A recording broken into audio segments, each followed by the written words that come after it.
स्वर विज्ञान, पाणिनि व्याकरण। अब इन शास्त्रों में उन्होंने घुसने का प्रयास किया, हमारे विद्वानों को खरीदा, संस्कृतज्ञों को खरीदा, उनको अपने राज दरबार में स्थान दिया और उनसे यह लिखवाया जो आज हमें और आपको झेलना पड़ रहा है। बंधुओं, विषय यह है कि हम सब एक होकर के क्यों चिंतन करते हैं कि आर्य समाज ने पौराणिक जगत का विरोध किया है, इस बात पर क्यों लड़ते हैं। मैं ये कहना चाहता हूं, आर्य समाज ने हर उस प्रश्न का उत्तर देने का प्रयास किया है। क्या वो इतिहास हम भूल गए हैं जिस समय भारत अविभाजित था और किसी मुस्लिम लेखक ने रसिया कृष्ण के नाम से रसिया कन्हैया के नाम से पुस्तक लिखी, उसका उत्तर मेरे पौराणिक भाइयों पर नहीं था। और पंडित चमुपति एमए ने रंगीला रसूल पुस्तक लेख करके उत्तर दिया और उसके छापने वाले महाशय राजपाल का बलिदान हुआ। किसके लिए बलिदान हुआ? रसिया कृष्ण का उत्तर देने के लिए महाशय राजपाल का बलिदान हुआ। आर्य समाज ने हर उस मोर्चे पर अपने हिंदू समाज की उन परंपराओं के शोधन का कार्य किया है जिनके कारण लोग हमें जग हसाई करते हैं, जिनके कारण बौद्धिक जगत हमारी उपहास करता है। उस प्रत्येक का उत्तर देने के लिए आर्य समाज का एक एक मनीषी खड़ा हुआ है। हम क्यों अपने को बांट कर चल रहे हैं? आज हम और बार बार हर मंच पर यह प्रयास करते हैं। डॉक्टर तिवारी जी ने कल कहा था आर्य समाजियों ने गलती कर ली, मुझे बुलाकर, अरे बंधुवर, आचार्यवर, हमने गलती नहीं की, हम तो बार बार प्रयासरत हैं। क्यों दूर जाते हो, आओ गले मिलें। और गले मिलकर के महर्षि दयानंद स्मृति न्यास कहता है हमारे अंदर जो कुछ कहीं त्रुटि आ गई इसका सुधार करें। गलती नहीं की, हम तो हर मंच पर बुलाते हैं और हम तो पौराणिक ही नहीं मुस्लिम विद्वानों को बुलाते हैं। और प्रोफेसर M.Y. कुरैशी दिल्ली विश्वविद्यालय के इस्लामिक डिपार्टमेंट के हेड रहे हैं, उन्होंने भी हमारे मंच पर दिल्ली के अंदर कोठारी साहब कह दिया हमारे यहाँ 7 आसमान का जो विधान है ना वो बिल्कुल आपकी तरह है। 7वां आसमान कोई आसमान नहीं है। उनको कहना पड़ा भू भुवः स्वः महा जनः तपः सत्यम। सत्यम 7वां लोक है। भू से प्रारंभ यात्रा होती है, सत्य पर पहुंचती है और सत्य पर पहुंचकर ईश्वर के साक्षात होते हैं। ये हमारा 7वां आसमान है। ये कौन कहने को विवश हुआ है? M.Y. कुरैशी हुआ है। क्योंकि दयानंद को सामने रखकर यदि वेद के अर्थों को लिया जाएगा, ऋषिवर देव दयानंद की वर्तमान परिप्रेक्ष्य में यदि सामने रखकर लिया जाएगा, दुनिया का हर व्यक्ति, नासा का वैज्ञानिक भी वेद को स्वीकार करेगा। और उस कार्य को हम सब मिलकर क्यों नहीं कर सकते? बंधुओं, इंद्र देवता पर हम ये बात कर रहे हैं तो इंद्र को इस अर्थ में लें जो मैं कहना चाह रहा था। ऋषिवर ने कहा सूर्य का नाम इंद्र है और रात्रि अहिल्या है। रात्रि अहिल्या है। सूर्य क्या करता है? ऋषि कहते हैं चंद्रमा गौतम है। ये आलंकारिक वर्णन है। कल आचार्य जी ने बहुत बड़ी बात कही थी कि हम जब कालिदास के ग्रंथों में अलंकारिक व्याख्या पढ़ सकते हैं, जब हम अन्य ग्रंथों में काव्यों में अलंकारिक पढ़ सकते हैं, तो वेद को क्यों नहीं अलंकारिक दृष्टि से देखते? वेद के मंत्र में जार आभगम शब्द आया, हमने सीधा जार कर्म को उसी एक कर्म से जोड़ दिया। यहां कहा जा रहा है सूर्य का नाम इंद्र है, रात्रि का नाम अहिल्या है और चंद्रमा गौतम है। ये जो कहानी आई इसका मूल प्रोफेसर मंगलाराम जी आपके लिए शायद ये सार्थक होगा। हाँ, यहां पर देखें, यहां रात्रि और चंद्रमा का स्त्री पुरुष के समान रूपक अलंकार है। रात्रि और चंद्रमा, रात्रि स्त्री है और चंद्रमा ये है। उस रात्रि का जार क्या है? आदित्य है। जारयिता क्या कहा ऋषि ने? रात्रि आदित्य तस्य आदित्यो उदये अंतर्धीयते सूर्य रश्मि चंद्रमा गंधर्व। सूर्य की जो रश्मियां हैं वो क्या करती हैं? वह चंद्रमा को हटा देती हैं, चंद्रमा उस मार्ग से हट जाता है। ऐसी स्थिति में यहां रूपक अलंकार से बताया कि उस रात्रि का जार आदित्य अर्थात जिसके उदय होने से रात्रि अंतर्धान हो जाती है। जार अर्थात सूर्य ही रात्रि के वर्तमान रूप श्रृंगार को बिगाड़ने वाला है। रात्रि का जो कार्य न करने का और विश्राम करने का जो समय, उसको बिगाड़ने का कार्य कौन करता है? सूर्य करता है। जार भंग की जो बात कही आपने, जो जार आभगम शब्द का अर्थ आया वेद में, वहां पर कौन कर रहा है? उसको सूर्य कर रहा है। यह रूपक अलंकार बांधा है वेद में।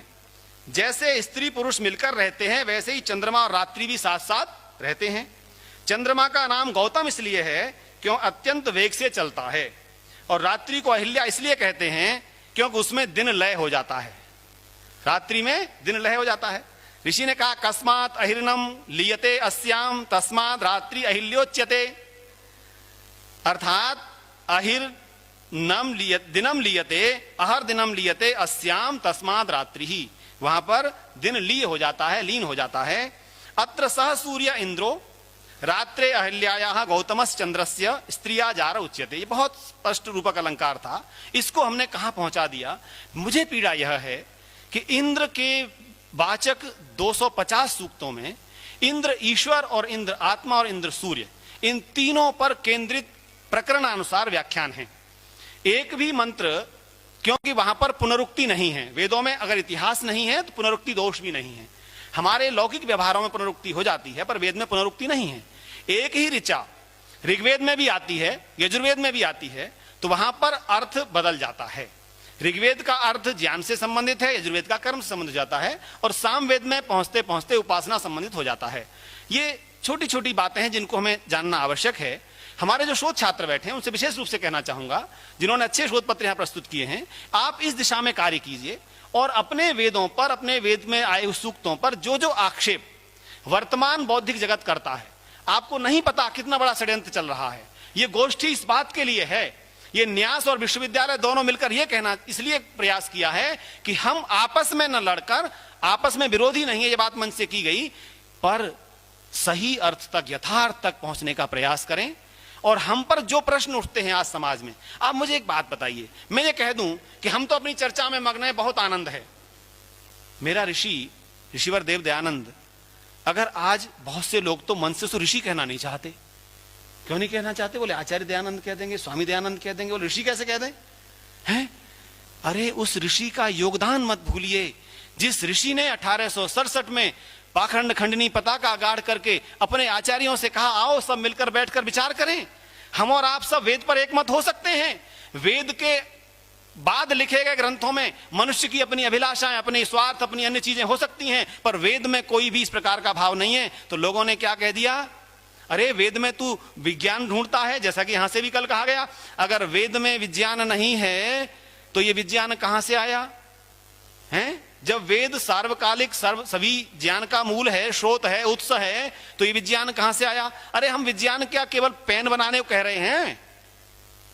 यस्तु विज्ञानवान भवति, अरे याद करिए ईशोपनिषद के उस दृश्य को, विज्ञान का अभिप्राय केवल पेन बनाना नहीं है, ये माइक बनाना नहीं है। जिस ज्ञान के अंदर भौतिक और अध्यात्म का समन्वय होता हो वो विज्ञान है। भौतिक उन्नति, यतो अभ्युदय निश्चय सिद्धि, यतो अभ्युदय निश्चय सिद्धि सधर्म, महर्षि कणाद कब कह गए, अर्थात अभ्युदय के बिना आप निश्चय की प्राप्ति नहीं कर सकते। आचार्य दयानंद भार्गव जी को याद कर रहा हूं, कल उन्होंने बहुत अच्छी बात कही मन से, आचार्य अरविंद को कोट करते हुए कि जिससे व्यवहार का ज्ञान न होता हो, जिससे हमारी मानसिक समस्याओं का समाधान न होता हो, जिससे हमारे गार्हस्थ जीवन में सुख न आता हो, जिससे हमारे लोक कल्याणकारी कार्य न हो सकते हो, वो कहां से वेद हो जाएगा? हमने वेद को यज्ञपरक किया तो वेद के साथ अन्याय हुआ, वेद को केवल एकांगी अर्थ किए तो अन्याय हुआ। वेद के सर्वांगीण अध्ययन करने पड़ेंगे। मैं तो भुक्तभोगी हूं, 1998 में लोक सेवा आयोग ने मुझे नियुक्त कर दिया, उसके बाद फिर उत्तर प्रदेश के लोक सेवा आयोग में पुनः मैंने एक इंटरव्यू दिया, तो मेरे एक संस्कृत के बड़े विद्वान, नाम नहीं लूंगा, बहुत बड़े त्रिपुंडधारी हमारे आचार्य बोले, तुमने तो वेद के साथ अन्याय किया है, तुमने पीएचडी किया है वेद में, राजनीतिक तत्व ये कहां से आ जाएंगे?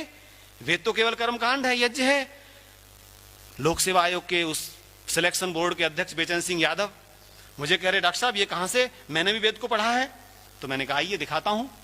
40 मिनट, वो लंबी बात है, 40 मिनट इंटरव्यू चला, और मैंने कहा मेरा सिलेक्शन हो ना हो मुझे नहीं बताना, पर मुझे आपसे ये बताकर जाना है कि वेद को सार्वकालिक और सार्वभौमिक बताने के लिए ऋषि को इतना प्रयास करना पड़ा, यास्क को, सभी आचार्यों को उपस्थित करना पड़ा, उसके बाद बताया अरे वेद में संसद भी है, वेद में समितियां भी हैं, वेद में सब कुछ है, और उससे प्रजातंत्र का भी समर्थन किया। जब ये सारी बातें हुई तो बेचन सिंह कहने लगे ऋषि का भाष्य पढ़ने को मिलेगा? मैंने कहा मिलेगा। मैंने कहा मेरा इंटरव्यू हो गया, मेरी सार्थकता इसमें हो गई कि एक अनारी व्यक्ति को वेद को पढ़ने की इच्छा पैदा हो गई। ये हमारी प्रसंगों की सार्थकता है, ये हमारे चिंतन की सार्थकता है। मेरे बंधुओं, मुझे अभिमान कतई नहीं करना है, पर मुझे चिंता जरूर करनी है। चिंता ये करनी है, ये जीवन मनुष्य का मिला है, इस जीवन में वेद का आलोक मिला है, इस वेद के सूर्य के प्रकाश के उपरांत भी यदि मेरे निकट रहने वाला कोई अंधकार में रहता है और मैं ये कहने लगता हूं तू अंधकार में ही ठीक है, तो मेरा जीवन निरर्थक है।